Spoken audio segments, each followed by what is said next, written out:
Hey, it's Tina Lorraine, your certified abundant mindset coach and ghostwriter guru.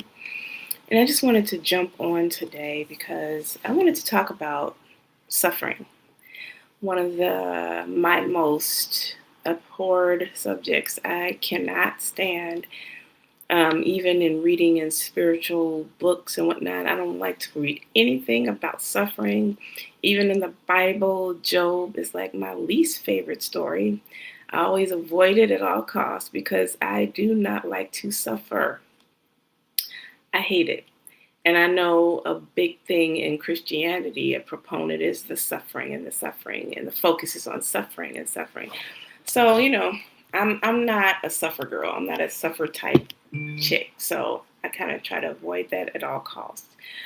But I want to talk briefly about that because sometimes I think the reason that we don't feel fulfilled in our lives is because it is easier for us to suffer than really heal and elevate our lives. Let's think about it. We pray, we ask God for things, we want God to end certain things that we don't like in our lives. And then when the changes start to happen and where God starts to deal with us, we don't want it. It's too hard because we have to change our mindset.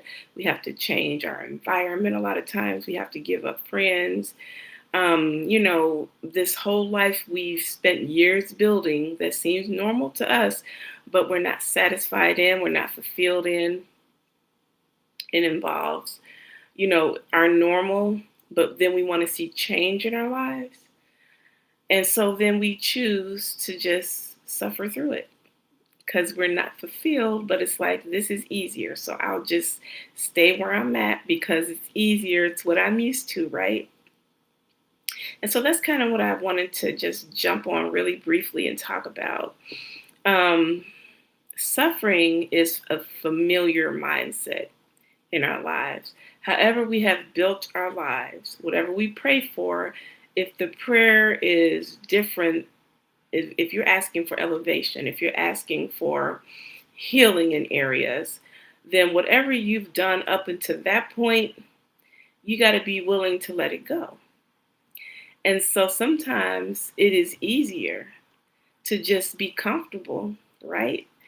To be comfortable and just like, you have a warm, fuzzy blanket and it's comfortable and you're sitting in front of the fireplace and it's crackling and you got a good book. It's cozy, it's comfortable.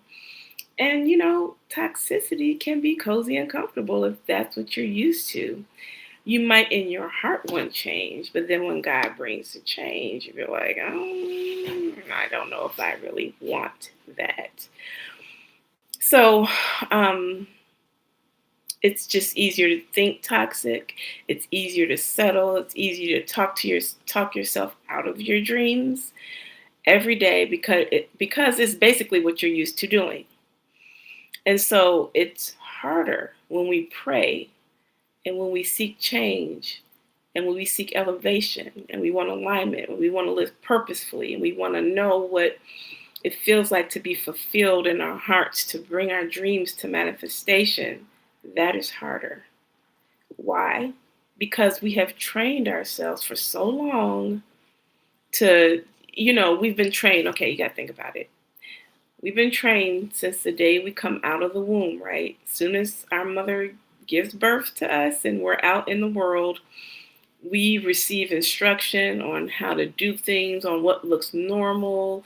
You receive direct instruction from your parents for so long. And if you do, whoever, was your caretaker, then you get societal norms, you get cultural norms. And so, you go to school, you get the norms and culture for the school. So by the time, you start seeing maybe a shift in your heart, you might think, I have these dreams and they seem impossible. Why do I keep having them? Why do I keep feeling the desire to do this or to do that? And I don't feel fulfilled every day because I don't know how to get from step A to step B. And that's what I'm talking about. It's like once you've, lived in this world, let's say for 21 years at least, You've been programmed to think and move and behave in a certain way. So when you're praying to God and you're asking for healing, you're asking for change, you're asking for elevation, you're trying to align, you're trying to do the things that are going to bring you the desires of our heart, of your heart, because God tells us He gives us the desires of our heart. A lot of times we don't want those desires because it requires change that is hard in our mindsets. It's only hard in your mindset because you're not used to doing it. You're not used to being healed. You're not used to building a business. You're not used to writing a book. You're not used to being healthy. You're not used to having healthy friends. You're not used to it. So if it's something you're not used to it, you're gonna feel like it's something foreign. You're gonna feel like it's something abnormal, even. If you're used to yelling and screaming and toxicity and drama, then even for you who knows in your heart is wrong, it's going to take your mind a little time to get retrained to peace. It's going to take your mind a little time to get retrained to joy. It's going to take your mind a little time to get retrained to being happy. Some of us are addicted to being miserable. As crazy as it sounds, just think about something in your life that you want to change. And then maybe you go Google how to change it. Maybe you get in GPT chat and say, hey, how do I change this? Maybe you go into therapy and you're seeking change. When you start to implement those changes, it feels like you're going to die sometimes. And I'm going to give you an example. All my life, I have never had a problem with gluten. When I was growing up, I was able to eat pasta and breads and pastries and, sauces and all the stuff. Never bothered me. I got older. I started suffering. Didn't know. I went to what do you call these people? Iridologist. They take, it's like a pen. They take and they go over your hand. And just by doing this, it's a science to it. They can bring up everything you're allergic to. They can also tell you what, parts of your personality and how you are. It's really fun, actually. You should, if you have an iridologist in your state, you should try to check it out. But I found out that I was allergic to gluten. And I was like, I didn't believe it at first because I was just like, I've been eating gluten all my life. I know that can't be real. So I didn't really take it seriously. There was some other things on there that I was allergic to that I was like, that I ate all my life, like peanuts. And, well, I wasn't allergic to nuts, but they said I couldn't eat a whole lot of them. And onions. And there was other things that I was like, okay, well, yeah, okay, fine. I'll give it up. So as I progressed through my, I'm 57.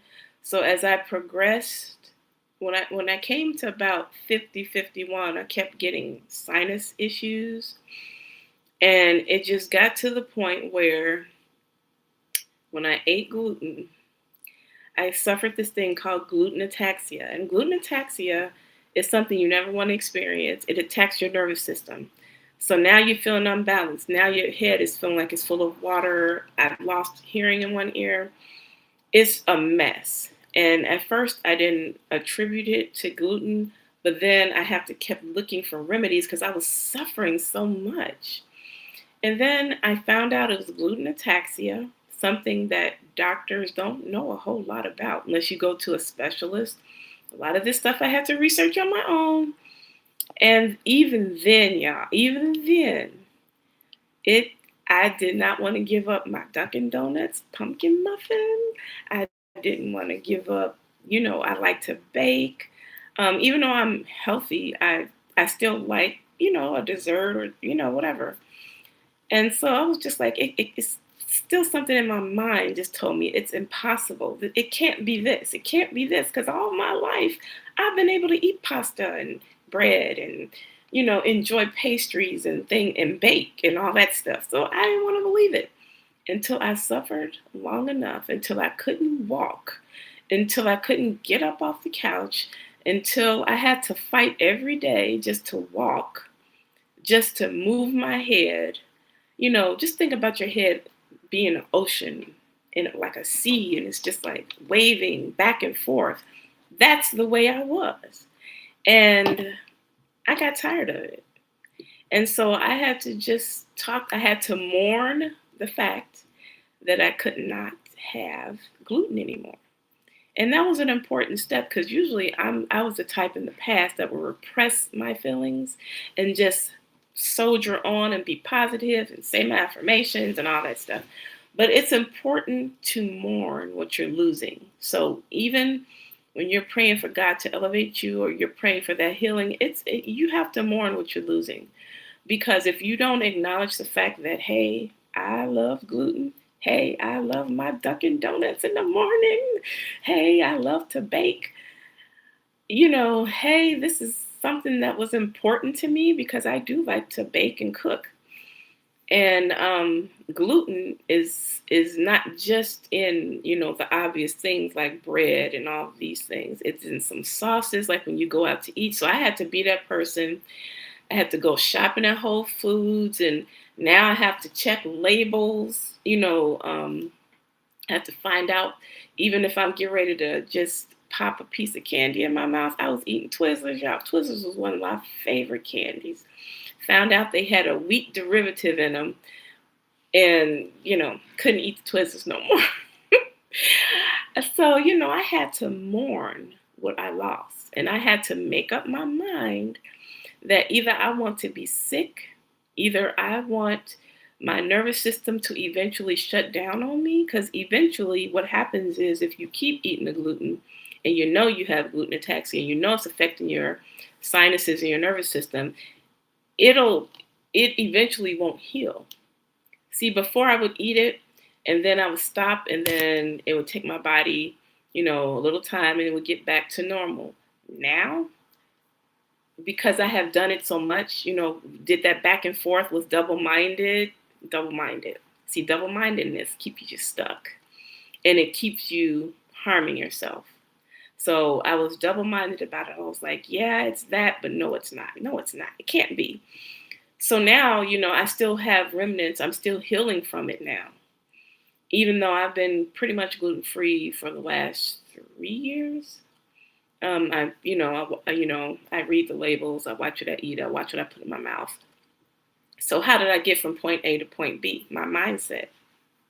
I had to mourn what I lost. I had to make up my mind that this one gonna take me out. And I had to ask God for help. And I had to just take it day by day. And yes, I still crave a muffin. I still crave a good pastry. I still crave, sometimes I just want to eat a good dessert. But you know what? In reprogramming my mind, I learned how to make some things, use gluten-free flour, and even with gluten-free flour, sorry, I can't talk. I have to be careful with that because a lot of it has rice flour, and rice has a certain form of gluten. Even though they say rice products are gluten-free, you still have to be careful. You can't consume a lot of it because it still gives the same effects as if you're eating regular gluten. So I've had to learn and am still learning about gluten. And I've had to learn what affects my body. And this has been ongoing for the last 7 years. So, yeah, I wanted to heal, but yeah, it's harder. But now I'm happy because I know what I know and I'm not double-minded about it anymore. I know what it is. I understand that if I don't live a certain way and until I'm healed of it, because I still believe that because it is a disease that it can be healed. But until that happens, I have to live a gluten-free lifestyle. I have to choose every day to get up and make that choice to read a label. I don't even have to read a lot of labels now because, I'm used to what I can eat. I know certain things. I've trained my mind to know now. See, when we ask for elevation, when we ask for change, and that's exactly what I'm talking about, the suffering that you are going through might seem easier, might seem normal for you at that time. But once you start resetting your mind to the newness of what you're asking for, eventually that becomes easy to you. It becomes normal, and you don't have to put so much effort into it because it becomes like breathing air. You don't think about it subconsciously. You don't have to affirm it every day. It's just a part of who you are. Now I've trained myself to look for gluten. Now I know what I can and cannot eat. So it's not the biggest deal. I don't have to sit up and, read labels constantly and worry about this and that. And now they even have apps that you can scan something and tell you whether or not it has gluten in it. They have an app for everything. So what I'm trying to tell you is that apply the story to whatever you're going through, whatever you've asked God for, whatever you're waiting for change for, whatever you're trying to elevate to. It might seem harder at the beginning when you're having to align and you're aligning to healing, you're aligning to goodness, you're aligning to joy, you're aligning to peace, you're aligning to happiness. It might seem abnormal. It might feel uncomfortable at the beginning when you're retraining your brain, when you're mourning your loss of the way you used to do things. It might seem abnormal at the beginning. But believe me, you're going to get to the point where it's going to seem like breathing in and breathing out. So don't get caught up in how hard it is at the beginning. Think about a workout. When you first decided to start working out, was it easy at the beginning? No, to get up every day and just go work out. But you eventually get to the point where you just every morning I get up, I know I'm either going for a 2 mile walk. Usually what I do is I do a mini workout through YouTube. Then I, go for my 2 mile walk. And I come home and I lift and I do some floor work, stretching. And now that seems like breathing in and out. It's not a big deal. So that's how you have to look at change. Change is hard at the beginning. It seems hard. Suffering's worse. Even though it might feel comfortable, even though something might take you out your comfort zone, do it anyway. Do it. Because eventually you will feel fulfillment within yourself. You'll be fulfilled in your purpose. You'll be living purposefully and purposeful, and you'll be happy. And we want to be happy. There's no skipping steps. You can't avoid what you want to change. You can't avoid the hard part. But the hard part will become easy.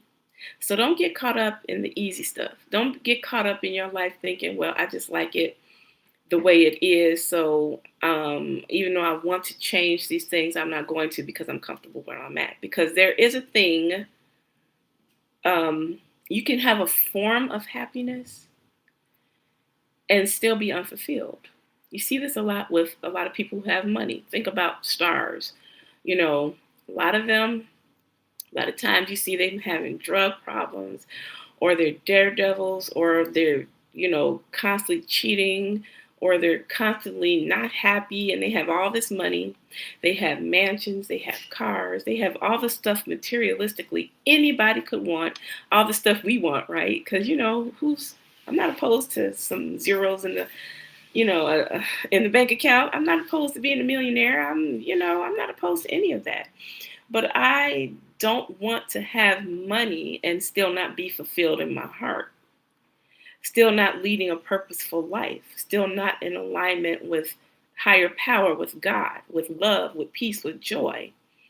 So, you can have money, you can have material things and still be unfulfilled. That's why it's best if you choose to follow your dreams that God has given you, that God has put in your heart. He said he gives you the desires of your heart.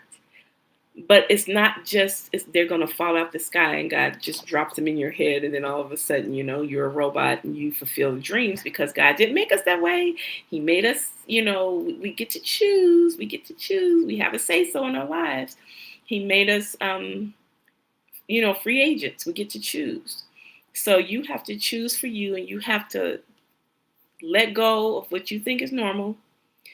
Be willing to be uncomfortable, Be willing to be courageous because it's going to take some courage to change. It's going to take a made up mind to change. It's going to take alignment to change. It's going to take being uncomfortable to change. But in the end, it'll be worth it.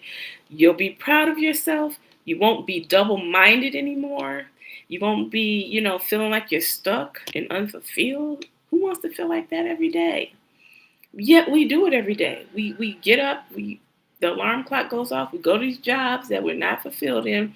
We deal with people that are not bringing any fulfillment into our lives because why? It feels normal. It's easy. And you know it. You know what to expect. But when you start expecting the good things, when you start expecting things that are going to bring you fulfillment from within, and you really start aligning to living a purposeful life, then that's going to become the norm. And what's toxic and what's unfulfilling is going to become abnormal, and you won't want any part of it. And all you're going to learn to do is once you've hit one peak, you're going to want to elevate even more and elevate even more. And then you'll find yourself bringing the desires of your heart to fulfillment. They'll be manifesting. You'll be happy. You'll be full of joy. Is it going to be easy all the time? No, it's not.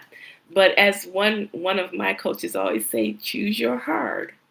Choose your hard. Something's going to be hard in life anyway. So you might as well do something that's going to bring you fulfillment, going to bring you purpose, going to make you feel peace, going to make you feel joy, going to make you feel like helping other people, going to make you feel healed. You might as well just go ahead and go for it. Who's to stop you?